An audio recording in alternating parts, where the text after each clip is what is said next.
जिला यमुनानगर के कस्बा व्यासपुर में स्थित लर्निंग ट्री एक प्रतिष्ठित शिक्षण संस्थान माना जाता है, लेकिन हाल ही में यह संस्थान तब विवादों में आ गया जब बिलासपुर छछरौली रोड पर इसके बाहर सैकड़ों की संख्या में कुछ युवक इकट्ठा होकर जमकर नारेबाजी की।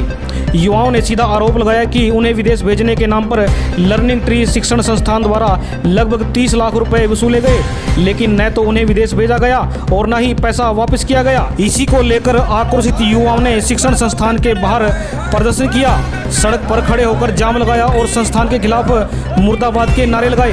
प्रदर्शन इतना तीव्र हो गया कि यातायात भी प्रभावित हो गया।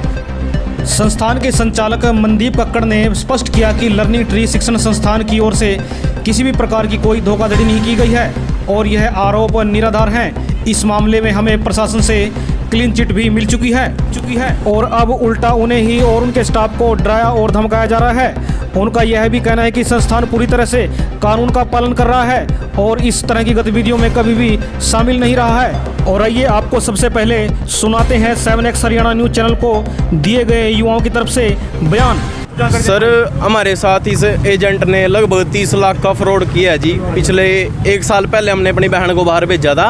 इन्होंने आश्वासन दिया था हमें वीज़ा देने का 5 साल का, तो 5 साल का वीज़ा इन्होंने क्या देना था, 1 साल के वीज़ा देने के बाद अभी अपनी जुबान से मुकर चुके हैं और मुकरने के बाद अब कहते हैं कि हमारे पास आपका कोई पैसा नहीं है, कोई लेना देना नहीं है, जो आपसे कर बनता है आप कार्रवाई कर लो। पिछले 6 महीने से हम प्रशासन के चक्कर काट रहे हैं, कोर्ट के चक्कर काट रहे हैं जी। हमें कहीं से भी न्याय नहीं मिल रहा। अब अंत में आके हमने ये फैसला अपनाया है कि हम सोशल मीडिया के थ्रू, युवाओं के थ्रू अपना न्याय किया जाए जी हमारे साथ। क्योंकि क्या कुछ लगता है कितने लोगों के जिनका पैसा फंसा हुआ है? सर, मेरे हिसाब से गिनती के तो कम से कम होने ही नहीं, कम से कम भी 20-50 लोगों का तो मेरे पे फ़ोन आ चुका है कि इस बंदे ने हमारे साथ भी ऐसे ही फ्रॉड कर रखा। आज से नहीं, पता नहीं कितने टाइम से करता है और आज हमारे साथ हो रहा है। हमने आवाज़ उठा दी, नहीं तो अब तक इसने पता नहीं कितने लोगों के लाखों करोड़ों रुपए इसने अपने अंदर कर लिए, अपने अंदर डुबा लिए जी इसने। आपने बातचीत करने की कोशिश नहीं की इसके? सर, पिछले 6 महीने से इनसे हम फैसला करने की बात कर रहे हैं, हमारे न्याय मिल जाए हमें, कि हमारे घर बस जाए जी वहाँ पर इनका कोई जवाब नहीं है उसकी तरफ से।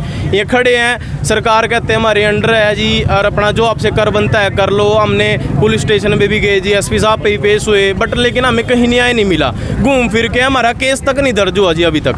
केस भी क्या दर्ज होना, जितनी बार भी गए हमें वहाँ से कोई ना कोई आश्वासन देके मोड़ दिया गया और आज के टाइम में अपने वादे से भी मुकर चुके हैं जी। आज के टाइम में इनसे यही है कि जो आपसे कर बनता है आप कर लो और उल्टा धमकियाँ हमें मिल रही है जी। गुंडागर्दी के थ्रू हमें धमकियाँ दे रहे हैं, इधर से फ़ोन करा रहे, उधर से फ़ोन करा रहे। मेरे को दुकान पर धमकी दी जा रही है जी कि बस आप कुछ जो होता है आपसे कर लो और आपको मार दिया जाएगा जी। अगला कदम आपका न्याय के लिए क्या कुछ रहेगा? सर, हम तो सरकार से यही अपील करते हैं कि हम बिल्कुल थक चुके हैं जी और सारे दरवाजे हमारे बंद कर दिए जी इन्होंने। सरकार कोई मदद नहीं कर रही, प्रशासन कोई मदद नहीं कर रहा। अंत में मेरा यही है कि न्यूज़ चैनल वालों से, सोशल मीडिया के थ्रू जो हमारे युवा है, आगे किसी के साथ ऐसा ना हो रहा हमारा, तो प्लीज़ न्याय कर दिया जाए जी। हमारे घर हैं जो उनसे सारे बर्बाद हो चुके हैं जी, हम लोन पे कर्जे में आ चुके हैं, बिल्कुल ही हम परेशान हो गए। अब लास्ट में ये कदम उठाया जी 6 महीने चक्कर काटने के बाद, कोर्ट के कचहरे थानियों के, अब थाने के चक्कर काटने के बाद लास्ट में ये कदम अपनाया कि भाई हमारे साथ ऐसा हो चुका है और किसी के साथ ऐसा ना हो। हमारी तो यही अपील है कि हमें न्याय दिया जाए, बस हम और कुछ नहीं चाहते। शांति प्रिय तरीके से हम लोग जमा हुए हैं, सिर्फ एक ही हमारी अपील है कि हमारी न्याय दिया जाए जी,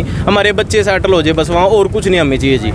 बस सर, यही अपील है, जनता तक पहुंचाओ। हमारे साथ इस बंदे ने फ्रॉड किया, अगर आज ये फ्रॉड हमारे साथ होने दिया गया, जनता ने होने दिया गया, इसमें अभी भी जनता कुछ ना बोली ना, तो कल की डेट में 20-50-100 लोगों के साथ इस बंदे ने और फ्रॉड करना है। हमारे 30 लाख है, पता नहीं लोगों के कितने 20-30 करोड़ कितने इसने खा लिए होंगे और आगे भी खाएगा। अगर आज आप लोगों ने साथ नहीं दिया तो आज भी ये भीड़ इकट्ठा होने का कोई फायदा नहीं होगा। ये सारे ऐसे ही अपने घर चले जाएंगे और 2 जोड़ से घर खत्म हो रहे हैं वो खत्म हो जाएंगे।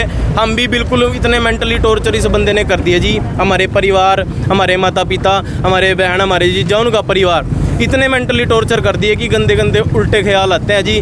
कल की डेट में हमसे कोई गलत कदम अपने लिए न उठ जाए, बस इस जगह हम जनता से पुकार चाहते हैं, हम अपील करते हैं, सारे न्याय चाहते हैं, हम सरकार से अपील करते हैं कि हमें हमारा बनता दिया जाए जी। बस अगर आपको कोई हक नहीं मिलता तो अगला कदम आपका क्या कुछ रहेगा? सर, अगला कदम हम सिर्फ प्रशासन के आगे हैं जी, प्रशासन के ऊपर डिपेंड है। प्रशासन ने अगर इस बार भी कार्रवाई नहीं सुनी जी, तो कल की डेट में अगर हमारे साथ कुछ गलत हो जाता है जी, तो उस चीज़ की जिम्मेदारी अब कोई नहीं ले पाएगा जी। हमारे परिवार वाले बिल्कुल मजबूर हो चुके हैं, इस टाइम मेंटली इतना टॉर्चर हो चुके हैं, इतना मेंटली हरास कर दिया गया, उल्टा में ही धमकियाँ दी जा रही हैं जान से मारने की।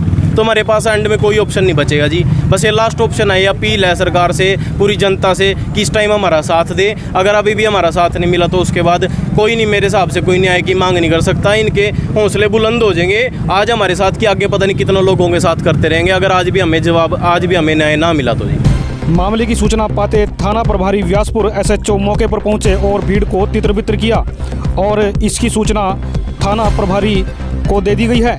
मैं वैभव कक्कड़ का पिताजी हूँ और मेरा वैभव कक्कड़ जो है लर्निंग ट्री का जो सेंटर है वो चलाता है और छछरौली मोड़ पे इसकी वो है। और मेरा लड़का आज बाहर गया हुआ था और कुछ मेरे को फ़ोन आया साहब का भी, कुछ 40-50 लड़कों ने आके सेंटर पे हंगामा कर दिया और तोड़ फोड़ शुरू की और उसका शटर डाउन करके बंदी बनाने की कोशिश की गई। तो मैं यहाँ से जब गया तो फिर मैंने सोचा भी ये गुंडे जो आए हुए हैं मार धाड़ कर सकते हैं, किसी को भी मार सकते हैं, मारने के इरादे से आए हुए थे ये, लेकिन मेरा लड़का वहाँ उनको नहीं मिला।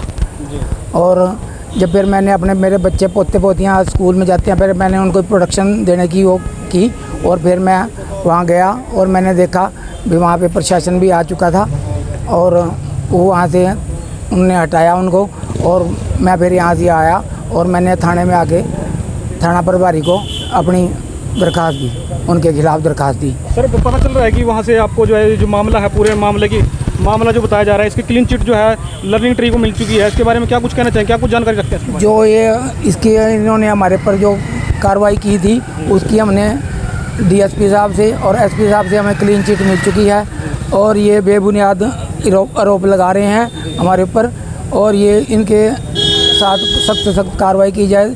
कभी भी मेरे बच्चों को या मेरे परिवार को इनकी से जान का खतरा है और कभी भी हम कुछ ये कर सकते हैं, इसलिए हमें प्रोटेक्शन दी जाए। दर्शकों से निवेदन करना चाहूँगा कि इस खबर को ज़्यादा शेयर करें और चैनल पर हर प्रकार की छोटी बड़ी अपडेट के लिए 7X हरियाणा न्यूज़ चैनल को अभी फॉलो और सब्सक्राइब जरूर करें।